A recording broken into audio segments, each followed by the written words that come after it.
Hello दोस्तों, स्वागत है आप सबका हमारे यूट्यूब चैनल पर। दोस्तों, आज की इस वीडियो में हम सामान्य ज्ञान के 20 महत्वपूर्ण प्रश्नों को कवर करेंगे। ये क्वेश्चन आपके सभी कॉम्पिटिटिव एग्जाम्स के दृष्टिकोण से बहुत ही ज़्यादा महत्वपूर्ण है, तो आप वीडियो को पूरा लास्ट तक देखिए और आप हमें बता सकते हो कि आज के 20 प्रश्नों में से आपके कितने प्रश्नों के उत्तर सही गए हैं। और दोस्तों, अगर आपको वीडियो पसंद आता है तो आप वीडियो को लाइक कर दीजिए, ज़्यादा से ज़्यादा अपने दोस्तों को शेयर कर दीजिए और चैनल पर अगर आप नए हो तो प्लीज़ चैनल को सब्सक्राइब कर लीजिए। तो चलिए शुरू करते हैं। दोस्तों, हमारा आज का पहला क्वेश्चन है, किस विदेशी यात्री ने भारत का दौरा सबसे पहले किया था? आपके चार ऑप्शन है, विन्सांग, मैगस्थनीज, इत्सिंग या फिर फाहियान। तो मैं आपको बता दूं दोस्तों, भारत का दौरा सबसे पहले करने वाला विदेशी यात्री था मैगस्थनीज। ये 4वीं शताब्दी में चंद्रगुप्त के दरबार में आए थे। ठीक है, ये कौन थे? तो ये यूनान के एक राजदूत थे। कौन से सम्राट के? तो ये थे सेल्यूकस के। ठीक है, और आपसे कभी पूछा जाए इंडिका पुस्तक के लेखक कौन है, तो वो थे आपके मैगस्थनीज। इन्होंने एक इंडिका पुस्तक लिखी थी जो काफ़ी प्रसिद्ध पुस्तक थी। ठीक है दोस्तों, चलते हैं अगले क्वेश्चन पर। अगला क्वेश्चन है हमारा, पानीपत का प्रथम युद्ध कब हुआ था? आपके ऑप्शन है 21 अप्रैल 1529, 20 अप्रैल 1527, 21 अप्रैल 1526, 15 अप्रैल 1528। तो इसका राइट आंसर है, पानीपत का जो प्रथम युद्ध हुआ था ये हुआ था दोस्तों आपका 21 अप्रैल 1526। किन किन के बीच में हुआ था? तो ये हुआ था दोस्तों बाबर और इब्राहिम लोदी के बीच में, जिसमें बाबर जीते थे। ठीक है, सेकंड जो युद्ध हुआ था पानीपत का, ये हुआ था दोस्तों 5 नवंबर 1556 में। किन के बीच में? हेमचंद्र विक्रमादित्य, जिन्हें हेमू कहा जाता था, और अकबर की सेना के बीच में। और जो तीसरा युद्ध हुआ था दोस्तों, ये हुआ था 14 जनवरी 1761 में, मराठा और अहमद शाह अब्दाली के बीच में। ठीक है, तो ये 3 युद्ध हुए थे पानीपत के जो मुख्य थे। तो चलते हैं अगले क्वेश्चन पर। तीसरा क्वेश्चन है आज का, किसे एशिया की रोशनी कहा जाता है? गौतम बुद्ध को, अकबर को, महात्मा गांधी को या फिर महावीर स्वामी को? तो एशिया की रोशनी कहा जाता है दोस्तों गौतम बुद्ध को। ठीक है, अगला क्वेश्चन है, भारत में पहली मुद्रण मशीन यानी कि प्रिंटिंग प्रेस की स्थापना किसने की थी? अंग्रेजों ने की, पुर्तगालियों ने की, फ्रांसीसियों ने की या फिर डचों ने की? तो मैं आपको बता दूं, भारत में जो पहली मुद्रण मशीन की स्थापना की गई थी ये पुर्तगालियों ने की थी। कहाँ पर की थी? तो ये की गई थी गोवा में। कब की गई थी? तो ये की गई थी दोस्तों 1556 में। ठीक है, तो ये आपका सेकंड ऑप्शन राइट हो जाएगा। चलते हैं अगले क्वेश्चन पर। पांचवा क्वेश्चन है दोस्तों आज का, ब्रिटिश सरकार ने भारत में स्थायी बंदोबस्त कब लागू किया? 1753, 1793, 1762 या फिर 1803?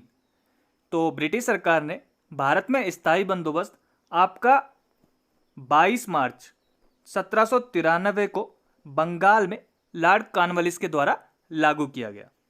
ठीक है, तो ये आपका ऑप्शन बी राइट हो जाएगा। अगला क्वेश्चन है, सत्यार्थ प्रकाश पुस्तक के लेखक कौन है? आपके चार ऑप्शन है दोस्तों, जयदेव, रविंद्रनाथ टैगोर, दयानंद सरस्वती या फिर रामकृष्ण परमहंस? तो सत्यार्थ प्रकाश लिखी गई थी आपके दयानंद सरस्वती के द्वारा। कब लिखी गई थी दोस्तों? तो ये लिखी गई थी आपकी 1875 में। और आपकी जो सत्यार्थ प्रकाश है ये आर्य समाज का एक प्रमुख ग्रंथ है। ठीक है, अगला क्वेश्चन है, किस वर्ष राष्ट्रीय गीत वंदे मातरम पहली बार गाया गया था? 1896 में, 1905, 1930 या फिर 1947? तो पहली बार वंदे मातरम 1896 में गाया गया था। और कहाँ पर गाया गया? तो ये भारतीय राष्ट्रीय कांग्रेस के सत्र में गाया गया था। ठीक है दोस्तों, और आपको बता दूं, वंदे मातरम की जो रचना थी ये 1876 में बंकिम चंद्र चटर्जी ने की थी। और आपसे पूछा जाए कि राष्ट्रीय गीत वंदे मातरम का अंग्रेजी अनुवाद सबसे पहले किसने किया था, तो वो किया था आपका अरविंद घोष ने। ठीक है, अगला क्वेश्चन है, भारतीय संविधान में समवर्ती सूची किसके संविधान से ली गई है? अमेरिका, इंग्लैंड, कनाडा या फिर ऑस्ट्रेलिया? तो दोस्तों जो आपकी समवर्ती सूची है ये ऑस्ट्रेलिया के संविधान से ली गई है। और आपको बता दूं, समवर्ती सूची या फिर जो तीसरी सूची है, ये भारत के संविधान की 7वीं अनुसूची में दिए गए 52 विषय की एक सूची है। इसमें आपको राज्यसभा और केंद्र सभा दोनों के साझा अधिकारों का वर्णन मिलेगा। ठीक है, तो चलते हैं अगले क्वेश्चन पर।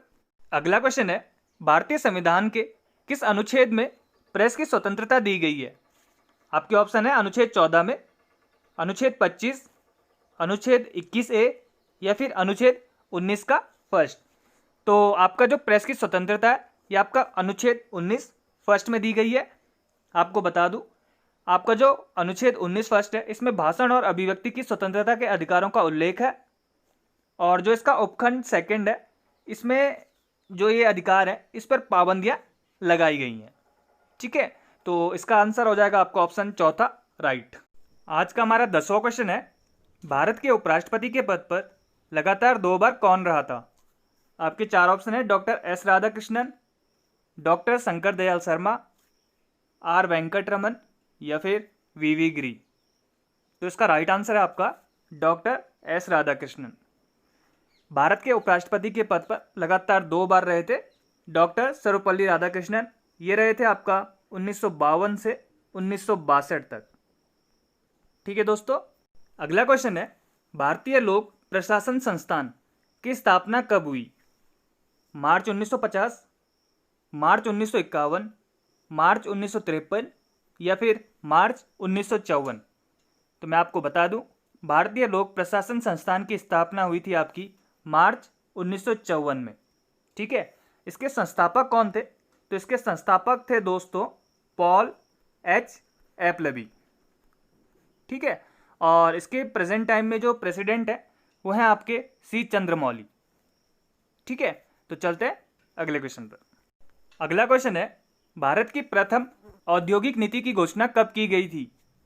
आपके ऑप्शन है 1 अप्रैल 1942, 6 अप्रैल 1948, 30 अप्रैल 1956 या फिर 1 जनवरी 1951। तो भारत की जो प्रथम औद्योगिक नीति थी इसकी घोषणा की गई थी 6 अप्रैल 1948। किसके द्वारा की गई थी? तो ये उस वक्त केंद्रीय उद्योग मंत्री श्यामा प्रसाद मुखर्जी के द्वारा घोषणा की गई थी। ठीक है दोस्तों, चलते हैं नेक्स्ट क्वेश्चन पर। अगला क्वेश्चन है, विश्व में रबड़ उत्पादन में प्रथम स्थान किस देश का है? मलेशिया का, थाईलैंड का, इंडोनेशिया का या फिर भारत का? तो मैं आपको बता दूं, रबड़ उत्पादन में जो विश्व में प्रथम देश है वो है आपका थाईलैंड। ये आपका पहले पे आता है, सेकंड पे आता है दोस्तों आपका इंडोनेशिया, और थर्ड पे आता है आपका मलेशिया। ये टॉप 3 देश हैं रबड़ उत्पादन के मामलों में। और आपसे पूछा जाए भारत में रबड़ उत्पादन में सबसे प्रथम राज्य कौन सा है? तो वो है दोस्तों आपका केरल। ठीक है, ये सबसे ज़्यादा उत्पादन किया जाता है यहाँ पर रबड़ का। अगला क्वेश्चन है, एक देशांतर को पार करने में 2 स्थानों के स्थानीय समय के बीच क्या अंतर होता है? 0 मिनट का, 4 मिनट का, 8 मिनट का या फिर 2 मिनट का?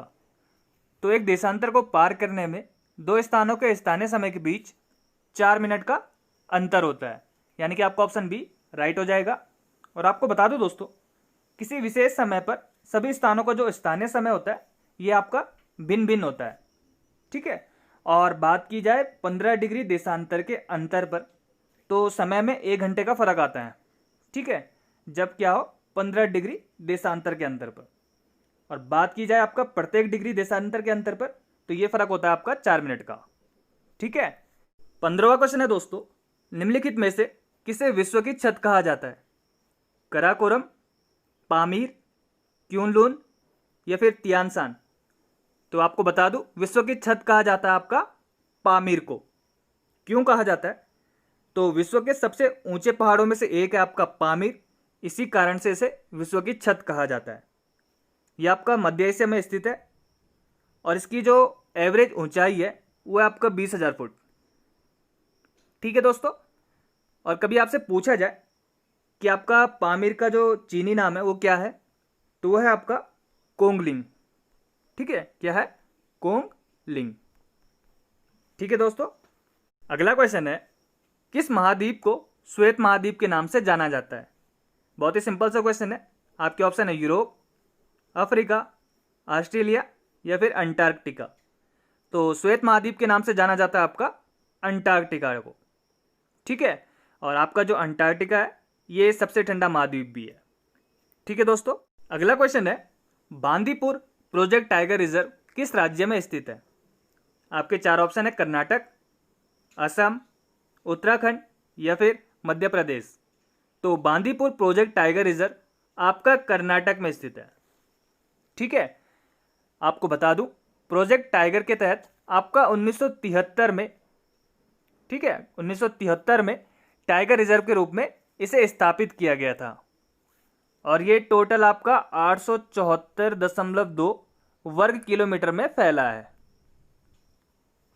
ठीक है, तो आपका ऑप्शन ए राइट हो जाएगा, कर्नाटक में है आपका बांदीपुर प्रोजेक्ट टाइगर रिजर्व। 18वां क्वेश्चन है आज का, किसे यूरोप का अखाड़ा के उपनाम से जाना जाता है? आपके ऑप्शन है बेल्जियम, पोलैंड, हंगरी या फिर स्विट्जरलैंड। तो यूरोप का अखाड़ा कहा जाता है आपका बेल्जियम को। क्यों कहा जाता है? तो मैं आपको बता दूं, किसी अन्य यूरोपीय देशों के मुकाबले सबसे अधिक यूरोपीय युद्ध इसी देश में लड़े गए हैं।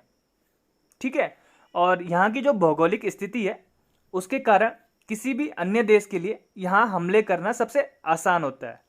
इसी कारण से आपका बेल्जियम को यूरोप का अखाड़ा कहा जाता है। ठीक है, कॉकपिट ऑफ यूरोप। अगला क्वेश्चन है, विश्व ओजोन दिवस कब मनाया जाता है? 21 अप्रैल को, 16 सितंबर को, 25 सितंबर को या फिर 5 जून को?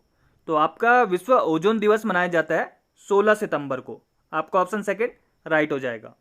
क्यों मनाया जाता है? तो ये ओजोन परत के बारे में लोगों को जागरूक करने के लिए मनाया जाता है।